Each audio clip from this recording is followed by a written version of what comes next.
కేంద్రంలో ఇలా సీమాంధ్రలో ఎన్నో కుట్రలు చేస్తూ రకరకాల కుట్రల ద్వారా ఎన్నో తెలంగాణను రాకుండా లేదా వీరులకు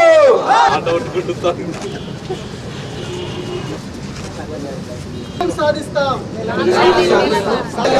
జై సామాజిక తెలంగాణ, జై జై సామాజిక తెలంగాణ, సాధిద్దాం సామాజిక తెలంగాణ రాష్ట్రాన్ని, సాధిద్దాం సాధిద్దాం.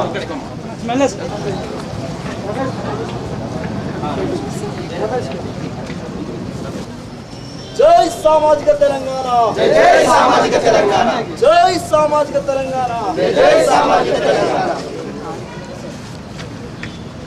జోహార్ విద్యార్థి మన వీరులకు. జిల్లాలో ప్రజల్ని చైతన్యం చేయడానికి మందకృష్ణ నేతృత్వంలో విద్యార్థి సంఘాలు అన్ని కలిసి 2 బృందాలుగా వెళ్లడం జరిగింది. తెలంగాణ బిల్లును ఈ డిసెంబర్ 9లోపే ప్రవేశపెట్టాలనే డిమాండ్ తోటి విద్యార్థుల రిలే నిరాహార దీక్షలు ఈ రోజు ప్రారంభించడానికి మన గౌరవనీయులు అన్న మందకృష్ణ రావడం జరిగింది.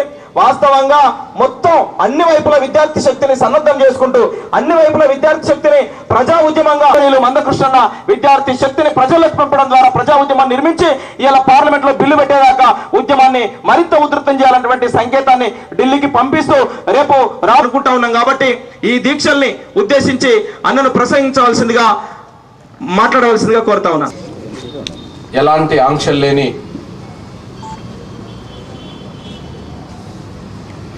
తెలంగాణ బిల్లు ప్రవేశపెట్టాలని, హైదరాబాద్ మీద ఎలాంటి ఆంక్షలు పెట్టినా తెలంగాణలో కాంగ్రెస్ గల్లంతవుతుందనే విషయాన్ని కేంద్ర ప్రభుత్వాన్ని హెచ్చరించడానికి ఈ రోజు నుంచి మొదలైన విద్యార్థుల రిలే నిరాహార దీక్షలో పాల్గొన్న ఓయూ విద్యార్థులందరికీ సామాజిక ఉద్యమ నమస్సులు.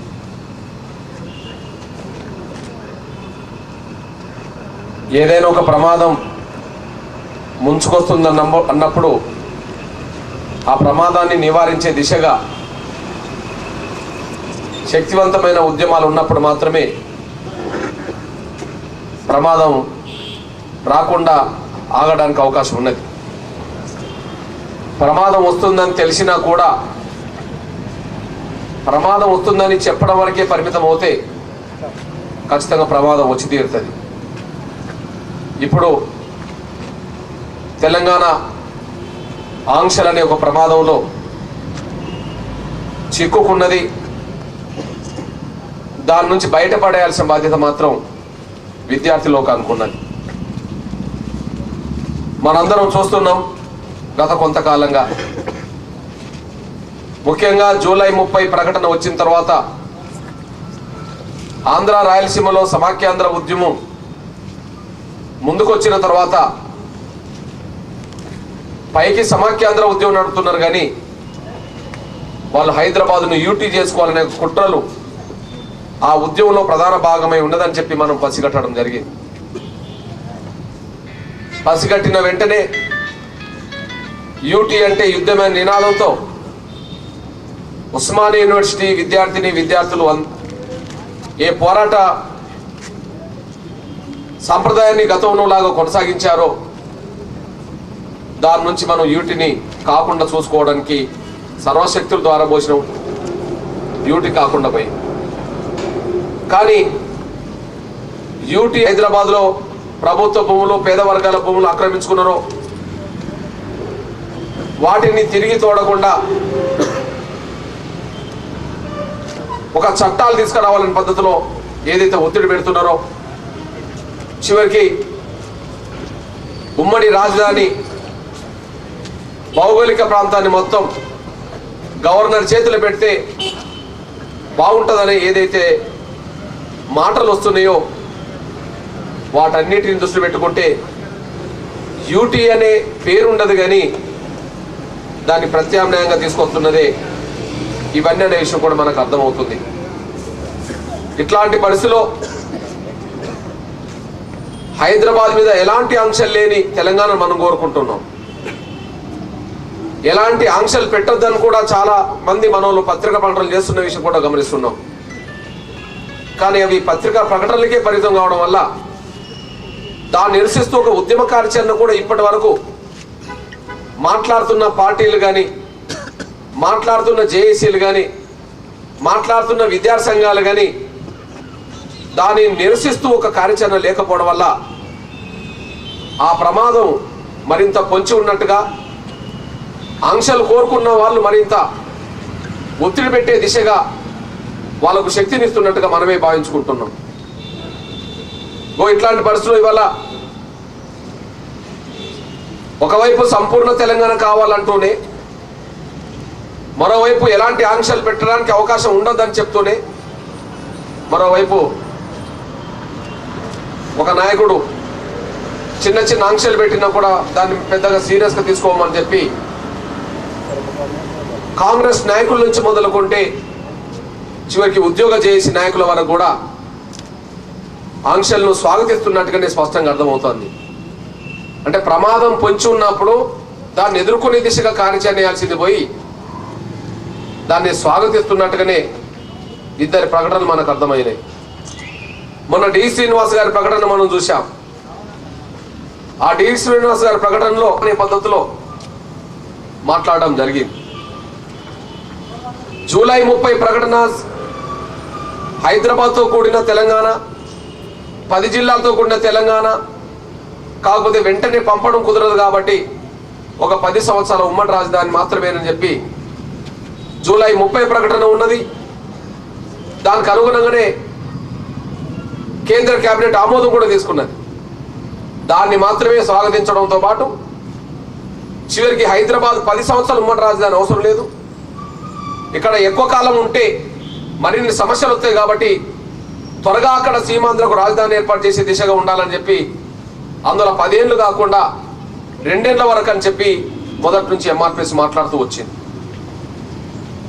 కానీ డి శ్రీనివాస్ గారి ప్రకటనలో ఆంక్షలు అనేది ఇప్పుడు ఏదైతే కొన్ని అంశాలు ముందుకు వచ్చినాయో, శాంతి భద్రతల సమస్య గవర్నర్ చేతిలో, లేదా భూములు ఇంతకుముందు కొనుగోలు సమస్యని ఎట్టి పరిస్థితుల్లో తిరగదోడద్దనే సమస్య, హైదరాబాద్ ఆదాయాన్ని ఉమ్మడి రాజధాని ఉన్నంత వరకు పంచుకునే సమస్య, ఇట్లా చెప్పుకుంటూ పోతే ఇంకొక 5-6 సమస్యలు ఉన్నాయి. ఇది కేంద్ర కేబినెట్ ఆమోదం లేదు. దాని తర్వాత వస్తున్న సమస్యలు అంటే అర్థమైంది. సంపూర్ణ తెలంగాణ అనేది జూలై 30లో కనిపిస్తున్నది. అదే సమయంలో అక్టోబర్ 3న కేంద్ర కేబినెట్లో కనిపిస్తున్నది.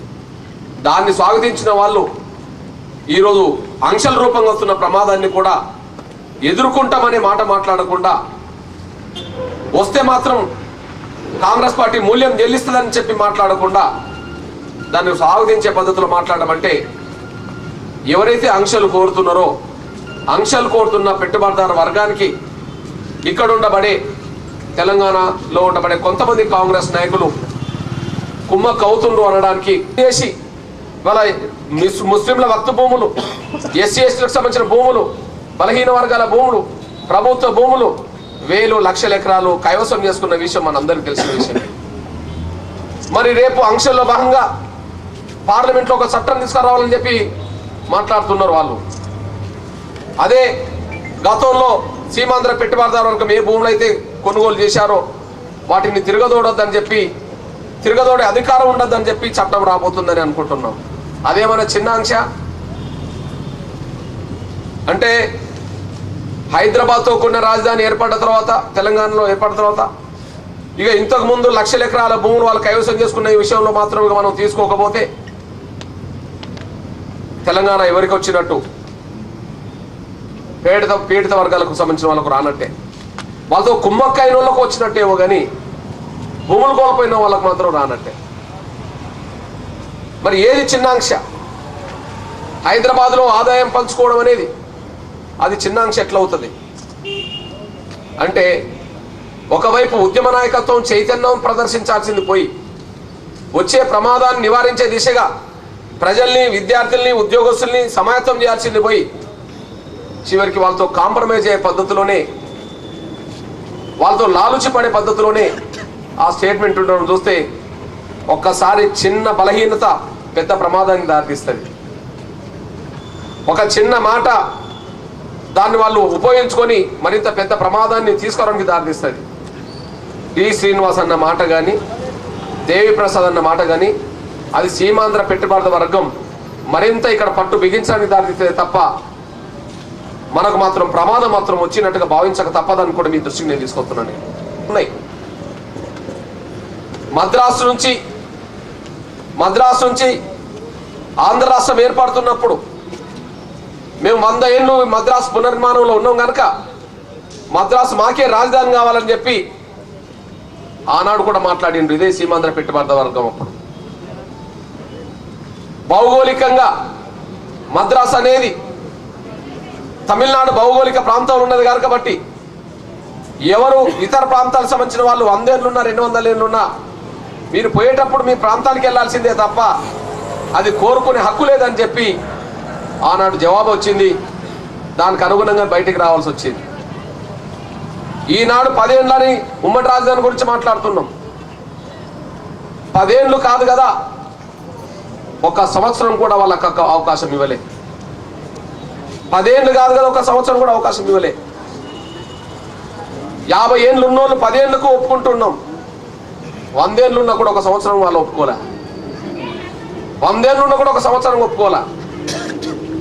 మనం చూస్తూనే ఉన్నాం. మద్రాసులో కూడా 40% ప్రజలు తెలుగు ప్రజలు ఉన్నారు, ఇప్పటికీ ఉన్నారు. కానీ మద్రాసు తెలుగు ప్రజలకు సంబంధించిన వాళ్ళకి ఏమన్నా లేదా ఆంధ్ర రాష్ట్రాన్ని సాధించుకున్నప్పుడు ఏమన్నా మద్రాసు ఆదాయంలో పంపిణీ జరిగిందా అంటే 1 రూపాయి కూడా పంపిణీ జరగలేదు.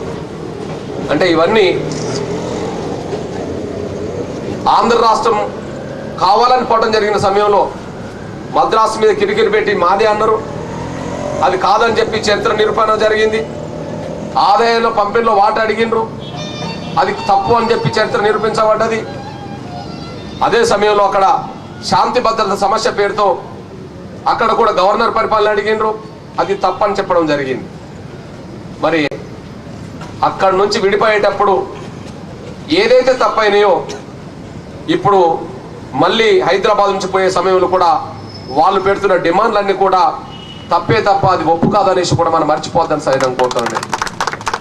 100 ఏళ్ళు ఉన్నా కూడా శాంతి భద్రత సమస్య ఆ రాష్ట్ర ప్రభుత్వ పరిధిలోనే ఉన్నది. బయటకు వచ్చేటప్పుడు అక్కడ కూడా తెలుగు ప్రజలు ఉన్నారు. 50 ఏళ్ళు ఉన్న నీకు శాంతి భద్రత సమస్య పేరుతో గవర్నర్ పరిధి స్వాతంత్రం వచ్చిన తర్వాత ఎన్నో రాష్ట్రాల విభజన జరిగింది. ఏ రాష్ట్రానికి పెట్టిన సూత్రం ఇప్పుడు తెలంగాణ రాష్ట్రం ఏర్పడుతున్నప్పుడే పెట్టడం అంటే దాన్ని మౌనంగా మనం అంగీకరించడం అంటే తెలంగాణ ప్రజలకు మరో రూపంగా ప్రమాదం తెచ్చుకోవడమే తప్ప మరొకటి కాదని నేర్చుకోవడం మీద తీసుకొస్తున్నాను. ఇంకో ఇట్లాంటి పరిస్థితిలో తెగించి పోవటం చేస్తే తప్ప మళ్ళీ ఆంక్షలనే ప్రమాదం నుంచి బయటపడే ప్రసక్తి కనిపించట్లేదు. ఏదో ఒక రూపంగా ఆంక్షలు పెట్టి ఆంధ్ర రాయలసీమ ప్రజల్లో ఉండబడే సమాఖ్యాంధ్ర నినాదంకు సంబంధించిన ఓట్లని హైదరాబాద్ ఆంక్షలు పెట్టినమనే పేరుతో అక్కడ ఓట్లు వేయించుకోవడానికి రంగం సిద్ధం చేస్తున్నది అధికార పార్టీ.